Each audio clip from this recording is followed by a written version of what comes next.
काय पाहिलं आपण आपल्या राज्यामध्ये हिंदवी स्वराज्याची स्थापना निर्मिती करणाऱ्या छत्रपतींमध्ये, तर तुम्हाला एक विजनरी माणूस दिसेल. तुमच्याकडे विजनरी लीडर नाही येऊ शकत, ते डेट्रिमेंटल आहे तुमच्यासाठी, अतिशय घातकी आहे. महाराजांकडे कधीच विजनरी लोक नव्हती, महाराजांकडे कॉम्पिटंट लोक होती, विशिष्ट क्षमतेची लोक होती. महाराज स्वतः विजनरी होते. रायरेश्वराच्या मंदिरामध्ये 16व्या वर्षी वयाच्या हिंदवी स्वराज्याच्या स्थापनेची शपथ घेतली होती. मग 16व्या वर्षी ज्या वयात मिशा सुद्धा आलेल्या नसतात, त्या वयात एवढ्या मोठ्या स्वराज्याच्या स्थापनेची निर्मिती करायची आहे. मग एक काय लाईफला गरजेचं आहे, तर आपल्याला जे समोर असणारं विजन खूप महत्त्वाचं आहे. रॉकफेलरचे सेंटेन्स होतं की तुम्ही ज्यावेळी पैशाच्या मागे लगता, योर मनी योर पर्पज, आपका अगर पर्पज केवल पैसा बनाना है तो आपको कभी नहीं बना पाओगे. वो बोलते हैं कि ट्रस्ट अस, आप हमारे ऊपर भरोसा रखो, आप पैसा कभी नहीं बना पाओगे अगर your purpose is only to get money. आपके पास विजन चाहिए, विजनरी बनो. विजनरी जब बनते हो तो आपको केवल आपका विजन दिखाई देता है. तुम्हाला फक्त तुमचे विजन दिसतात, तुम्हाला सर्कमस्टन्सेस नाही दिसत, चॅलेंजेस दिसत नाही. तो पार्ट आहे, तो भाग आहे, त्याला तुम्ही ओव्हरकम नाही करू शकत. लाईफमध्ये ते येणारच, त्याच्यावर तुम्हाला मात करण्यासाठी स्वतःला तयार करायचं असतं. फक्त तुम्हाला स्वतःला एक फायटरसारखं तयार करायचं असतं. आणि जेव्हा तुम्ही विजनरी बनता, त्याच्यासोबत तुम्हाला तुमच्या कॅरेक्टरला बिल्ड करणं खूप गरजेचं आहे.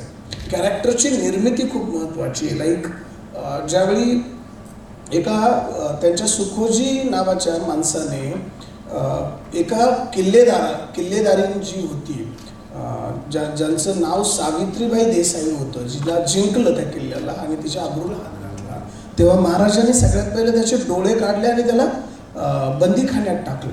म्हणजे तू जिंकलायस म्हणून मात करू नको, माज येऊ देऊ नको, उतू नको. तू त्या लेडी स्त्रीच्या अब्रूला हात घातला. कल्याणच्या सुभेदाराच्या जेव्हा जी घरातली बहू म्हणतो आपण, तिला सून म्हणतो, जेव्हा ती आली, तिला पकडून आणलं, तेव्हा तिला साडी चोळी देऊन सत्कार केला. So you find always king should stand with the characters.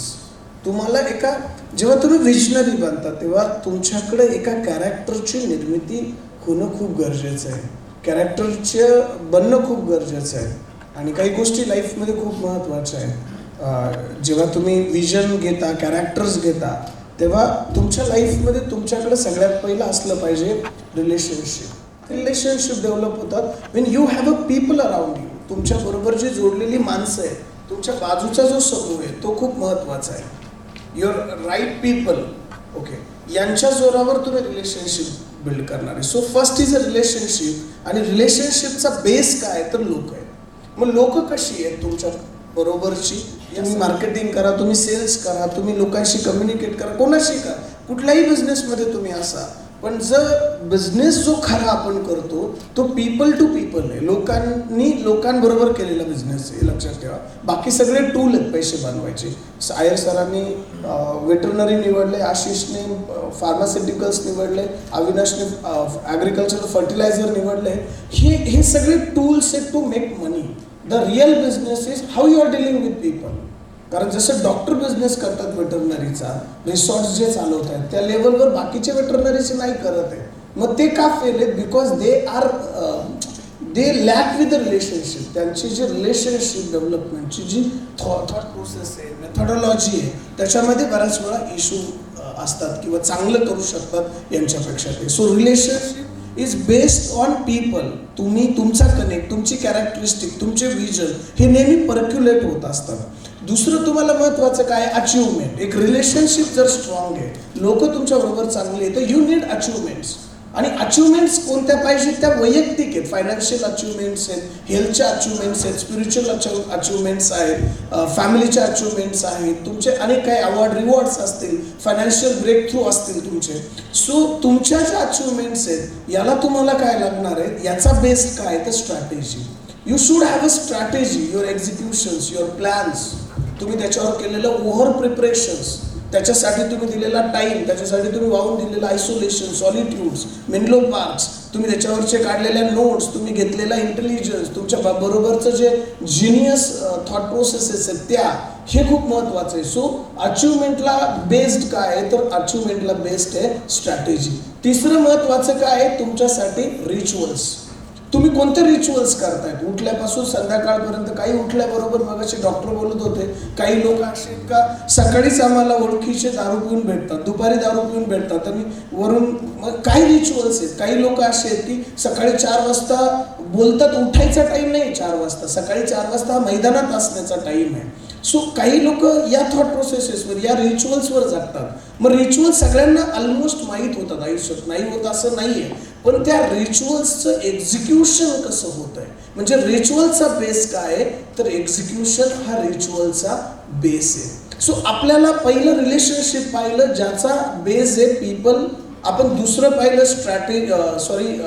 Achievements, त्याचा बेस काय आहे, तर त्याचा बेस्ड आहे अचिव्हमेंटचा स्ट्रॅटेजी, आणि तिसरं पाहिलं रिच्युअल्स, त्याचा बेस्ड आहे एक्झिक्युशन, आणि चौथी महत्त्वाची गोष्ट आहे ती म्हणजे तुम्हाला वेल्थ बिल्ड करायची आहे, आणि वेल्थचा जो बेस्ड आहे ती कॅश आहे. तुम्हाला प्रचंड मोठी कॅश बिल्ड करावं लागेल. ऑपरेशनल कॉस्ट तुमच्याकडं तगड्या ठेवाव्या लागतील, तुमच्याकडे फंड्स अवेलेबिलिटी मोठी ठेवावं लागेल. If you run with the short of money, तुम्ही मोठे सक्सेस अचीव्ह नाही करत. तुम्हाला त्या कॅशच्या EMIच्या डेप्थ मॅनेजमेंटच्या अरेंजमेंटमध्येच लागावं लागतं.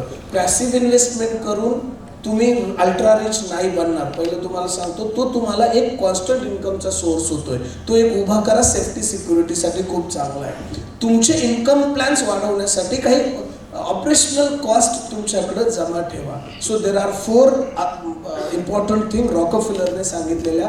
First is what?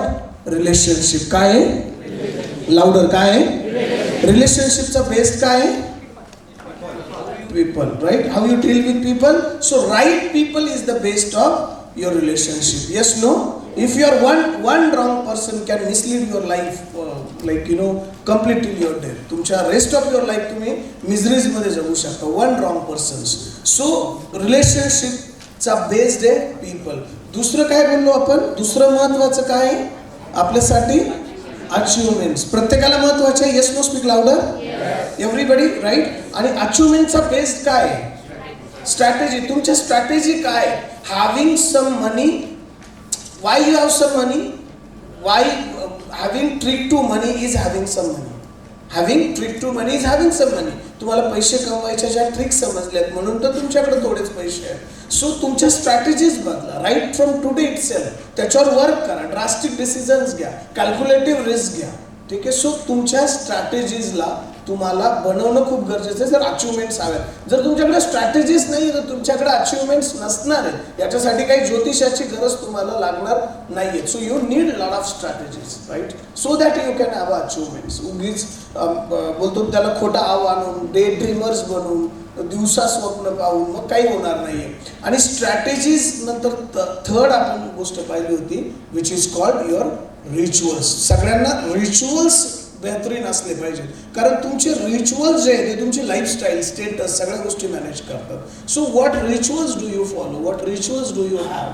जे तुम्ही कॉन्शियसली, याला सेल्फ डिसिप्लिन असं म्हणतात. रिच्युअलचा सेकंड वर्ड काय आहे? Self discipline. की तुम्ही स्वतःला कोणते डिसिप्लिन लावून घेतले, अनुशासन, स्वतःला कोणती बंधनं लादलेली आहेत. इन्स्टंट ग्रॅटिफिकेशन पासून दूर होणं. आपण याच्यावर बऱ्याच वेळा चर्चा केली आहे की तात्पुरता आनंद देणाऱ्या गोष्टींपासून बाजूला व्हायचं. सेल्फ डिसिप्लिन मध्ये कोणते रिच्युअल्स टाकायचे, आणि रिच्युअल्स माहीत असून उपयोगाचं नाहीये, त्याचे एक्झिक्युशन आपण काय करतोय, त्याच्यामध्ये किती सातत्य ठेवतोय